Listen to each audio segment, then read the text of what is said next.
शालीनता से भी अपनी सारी बातें कही जा सकती है। यह बातें हमारे वरिष्ठ पत्रकार विनोद दुआ जी ने समझाया था, जो हमारे बीच नहीं रहे। हम उन्हें सत श्रद्धांजलि अर्पित करते हैं। जी हाँ दोस्तों, मैं आरडी भारती और आप देख रहे हैं बिहारी सुल्तान। उत्तर प्रदेश की राजनीति अब जो है काफी ऊंचे स्तर पर पहुंच चुकी है। बहुजन समाज पार्टी के नेता, समाजवादी पार्टी के नेता और आजाद समाज पार्टी के नेता सबके सब अपनी अपनी समा बांध चुके हैं। बहुजन समाज पार्टी के जो महासचिव हैं सतीश चंद्र मिश्रा जी, 69,000 शिक्षकों की जो भर्ती में घपले हुए, घोटाले हुए और वे छात्र शिक्षक प्रदर्शन कर रहे थे। वहां उन्होंने सीधे कहा कि हमने तो नौकरियां मांगी थी, लाठी नहीं मांगी थी। ये लाठियां क्यों बरसाई गई? और यही same dialogue Azad Samaj party के मुखिया चंद्रशेखर आजाद उन छात्र नेताओं के बीच और उन शिक्षकों के बीच जाकर पहुंच गए और कहते हैं हम आपके साथ हैं, ये आंदोलन जारी रहेगा।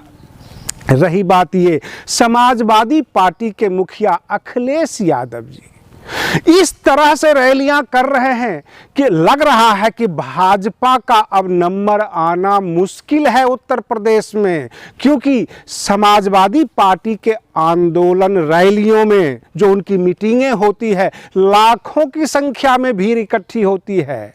और यह बताना इसलिए जरूरी है क्योंकि जमीन पर ऐसा ही दिख रहा है, कहीं बसपा का हुजूम तो कहीं सपा का हुजूम, और इस बीच में भाजपा ध्रुवीकरण करने की कोशिश करती है। एक ओछे डायलॉग मारती है कि लुंगी छाप गुंडे या जालीदार टोपी वाले जेल की हवा खा रहे हैं। ये किसी धर्म पर निशाना है। कोई भी धर्म गंदा नहीं हो सकता, किसी भी धर्म के सभी लोग गलत नहीं हो सकते। ये ध्रुवीकरण है।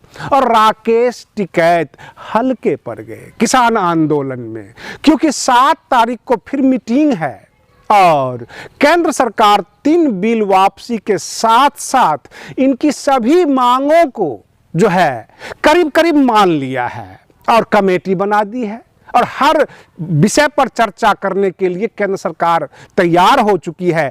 जो कांग्रेस पीछे से हल्की नजर आ रही है, कांग्रेस पार्टी किसानों के बहाने उत्तर प्रदेश में जनाधार ढूंढ रही थी। अब ऐसा संभव नहीं दिख रहा है। अब ये तमाम वोट जो है सपा और बसपा में बंटता हुआ दिख रहा है। भाजपा कोसों दूर है। यह स्टेज से जितने डायलॉग मार ले, हिंदू मुसलमान करके ध्रुवीकरण करें और किसी तरह समाज को 2 फाड़ में बांटने की कोशिश करें, फिर भी उत्तर प्रदेश की जनता मूड बना चुकी है। या तो सपा होगी सत्ता में अथवा बसपा होगी सत्ता में, और यही पक्ष और विपक्ष का खेल होगा। भाजपा कहीं नजर नहीं आ रही है। कुल मिलाकर उत्तर प्रदेश की जनता बदलाव की मूड में है। अब जिनके पास जनबल, धनबल, रैली बल ज्यादा बड़ा होगा वह सत्ता में आ जाएंगे, क्योंकि रस्सा कस्सी का खेल चल रहा है। एक बात और बता दूं, समाजवादी पार्टी अथवा बहुजन समाज पार्टी तथ्यों और मूल्यों पे बात कर रही है, आम जनता के अधिकार की बात करती है।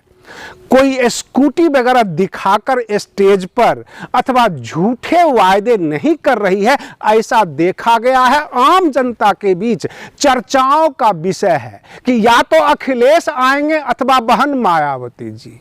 अब इन 2 नेताओं की टक्कर हो जाएगी उत्तर प्रदेश में। भाजपा हम आपके हैं कौन बनकर रह जाएगी, ऐसा लग रहा है। योगी आदित्यनाथ जी अथवा अनुराग ठाकुर जो भाजपा के नेता भी हैं, सूचना एवं प्रसारण मंत्री भी हैं, अगर उनके स्टेज से यह कहा जाता है किसी धार्मिक जो है मुद्दे उछाले जाते हैं, यह लोकतंत्र के लिए अच्छा नहीं है। और रही बात ये, पूरा देश किसान आंदोलन और उत्तर प्रदेश के चुनाव की चर्चा में लगा हुआ है। काशी विश्वनाथ एक्सप्रेस वे के जो है शिलान्यास पर स्वतंत्र देव जो भाजपा के प्रदेश अध्यक्ष हैं, उन्होंने कहा कि महादेव सब कुछ देख रहे हैं। तो उधर सपा यानी समाजवादी पार्टी के नेता लोग जो है तांडव शिव स्तोत्र का पाठ करने लग गए और कहने लग गए कि महादेव तो सबको देखते हैं। बहुजन समाज पार्टी संविधान के ऊपर सारी चर्चा करती है, लोगों के अधिकार दिलाने की बात करती है। तो देखना यह है कि उत्तर प्रदेश में अगला मुख्यमंत्री कौन होगा। आप बने रहिए बिहारी सुल्तान चैनल पर। हम फिर मिलते हैं अगले वीडियो में, तब तक के लिए धन्यवाद।